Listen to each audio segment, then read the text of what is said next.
That's what the Russians call it, he who can be slapped. In other words, you know, an oppressed person, I get slapped with nothing happened. He could be slapped. I can see you. And that's the difference. That's what racism does. That's the difference. I can categorize you, imprison you, based on the way you look. Nothing has to come out of your mouth. You don't have to have a record or anything. I can look at you. Yeah. I'm become frustrated with Clarion Ledger early on when I moved to Mississippi, and it's never stopped. The Clarion Ledger newspaper is state newspaper, I guess. Is that right? It's the state newspaper? Well, anyway, they have, in the last few episodes, letters to editors saying that Civil War was never about slavery. And I wonder if you, how would you educate folks like that who say those things? I know it's like saying, trying to educate folks who say, well, genocide never happened. But how would you even, you know, it's going on. I mean, the arguments continually, week after week, continually in the Clarion Ledger, and I'm flummoxed. Well, I know that's coming out of Texas, where they're trying to change all those textbooks. Yeah. But you see, there are a couple of things you have to say. First of all, that's simply somebody trying to make less of slavery than it is. You know, there was 187,000 slaves in that war. You know what I mean? Who fought in that war? You understand? The North was getting there behind me. The slaves attached themselves to the army and followed them. Wherever the army went, the slaves went, because it was the safest one. But the whole question, the division of the United States was based on slavery and non-slavery. You know, the fact that from the beginning, 3/5 of a human being, that they got credit for taxes based on holding slaves. The North and the South had an antagonistic contradiction based on slavery from the beginning of the United States. It was always based on slavery. They can say it ain't based on slavery because they don't want to give you the status of a human being or the status of something important. But it was always based on slavery. But the one thing I think that we have to remember is this. Whenever you push the rock up the mountain, the reaction is to push it back down. You understand? Langston Hughes gave me a poem that he typed, and he wrote it, you know, his signature in green, called The Backlash Blues. You know, I have it in my house. Mr. Backlash, who do you think you are? You understand? It's a poem written to white backlash, which then was talking about back in the 60s. But after the Civil War, Reconstruction, those slaves thought they were free. Civil War, Emancipation Proclamation, January 1st, 1863, they thought they were free. See, till the Klan came in 1867. Till the Black Codes came, you understand? Till, what's his name, Johnson, Andrew Johnson, who betrayed his own poor white people to get rid of the Reconstruction statues. By 1876, the Reconstruction had been destroyed. So it's up. Now, we're at that point right now. Do you think these people are not going to pay you back for Obama? I mean, don't you understand what's happening? Don't you understand that people, they call them the Tea Party people? You know, there was a guy named George Romero who made a movie in the 60s. He predicted that, called The Night of the Living Dead. You see the guy?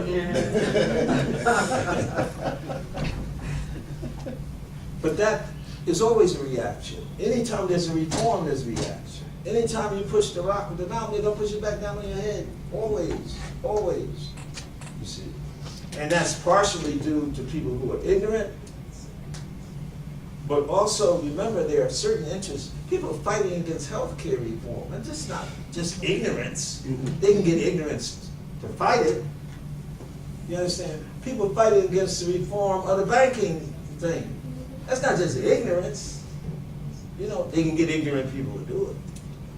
But that's not the origins of it. You're talking about people's interests. See, the problem is that most of the people that are representatives in Congress are not representatives, but lobbyists. They work for certain interests, and that's what they push. They're not representing you. You understand? Now that the extreme court has now lifted all kinds of limitations on corporate giving to elections, what does that mean? Is this still a democracy? If I got $2, you got $2 billion, is this still a democracy? See, so you have to see, all of that is coming from conscious negative sources. You know, ignorance, of course, helps, because if it wasn't for ignorance, you know, that's why education, especially for us, you know, people of goodwill, education is so important. It's important. But remember, political power is the base of it.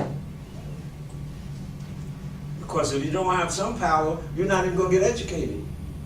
Then your children won't be able to go to school. You see.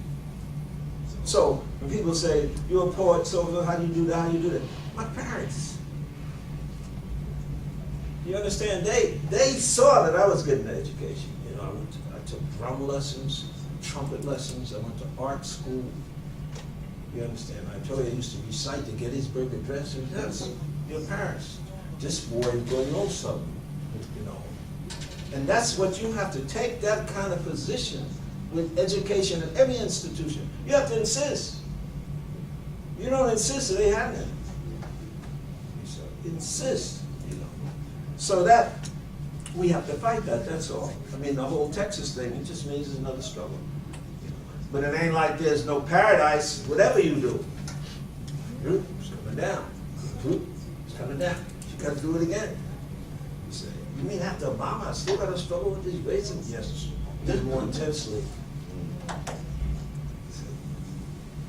Because the people don't, I mean, the people opposed to Obama are not opposed to Obama basically because he's black. They can get people who are opposed to him because he's black to do that, but the people who, they fundamentally don't like his policies. When you talk about health care, taking it out of the hands of private corporations, when you talk about the regulation of the banking structure, you're affecting some people's interests, and they're going to fight you. You see? And they don't have to fight you in their suits and ties and stuff. They can get little crazy people with signs. Sean Obama with a bone in his nose. You see that? Or you see the Daily Mirror where they had him as a monkey being shot by the police? You understand? Now, the question is, well, where's your newspaper? If somebody can have a newspaper like that, where's your newspaper to answer that? You know, if I say that Beethoven is stupid, which I would never say, because I love Beethoven, there'll be a whole realm of newspapers, magazines, some say, Baraka is full of shit. I mean, we're all over the United States. They can say, the owner of Smoke can't play the piano, and you can't even answer it. You know what I mean? You can't answer it. You can answer it personally or individually. But how you answer it in kind? In kind. You have to create publications. You live in 27 cities. You got $700 billion. You know what I mean? It ain't like you're poor. It's a question of the consciousness. What you want to do with that money? What you want to do with that? Well, I know you want to look good. You know what I mean? You want all kind of clothes and stuff and cars and stuff like that. But what about the fundamental stuff you got to do? You know, that's the point. That's the point. There's no questions. I mean, I could go on and on and on and on, but the speech replicates your position in society and your ability to integrate your interests in the whole of American culture. We have problems now because they're trying to privatize public education.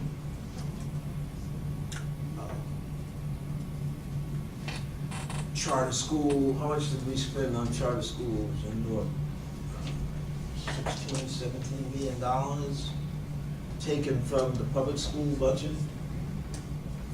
Why not spend money to improve public education? Because private education will be controlled by business interests. Banks now are interested in charter schools. Take public education. You know, there was a guy who was running for governor. He lost, thank goodness, but now he's the commissioner of education who advocated the privatization of public libraries. So you got some nuts running around.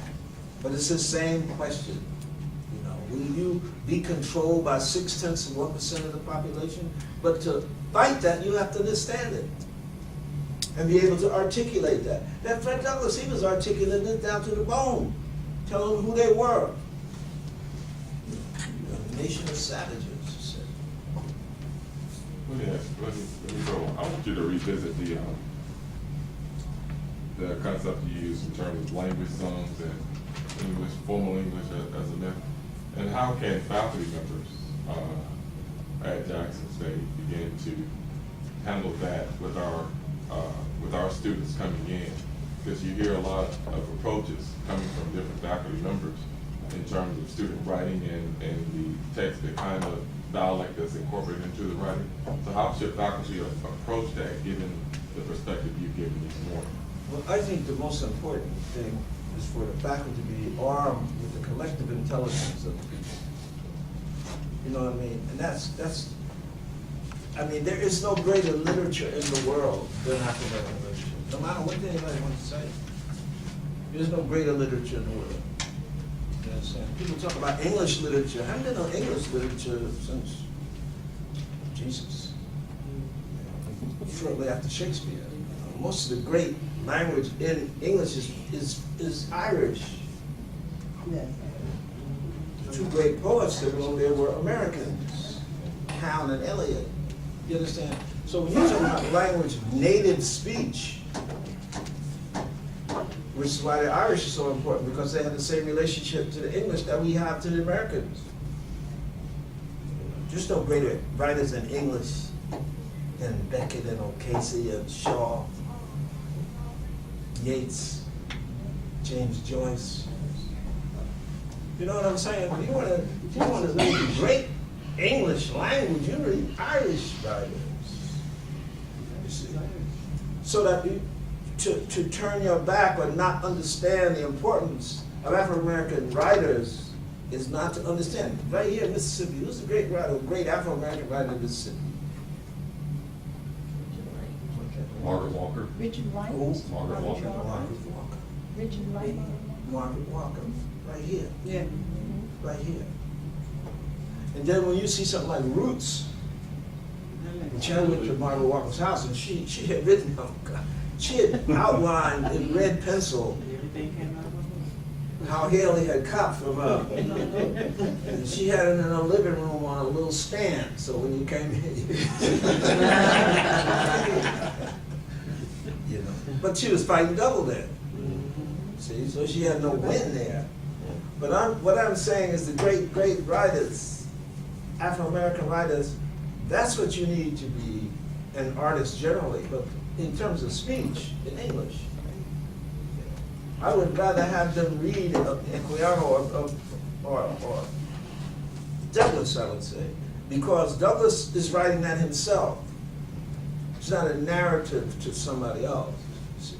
That is that use of language, that grasp the language. You know, Du Bois is the same thing. That language, you know, the credo, I believe in God who made of one blood all races that dwell on earth. The credo that he gives at the beginning of the 20th century, his pledge to support. I believe all men, black, brown, and white, are brothers, varying through time and opportunity in form and gift and feature, but differing in no essential particular, and alike in soul and the possibility of infinite development. Especially do I believe in the Negro race and the beauty of its genius, the sweetness of its soul, and its strength, and that meekness and should that inherit its turbulent. What I'm saying is that the language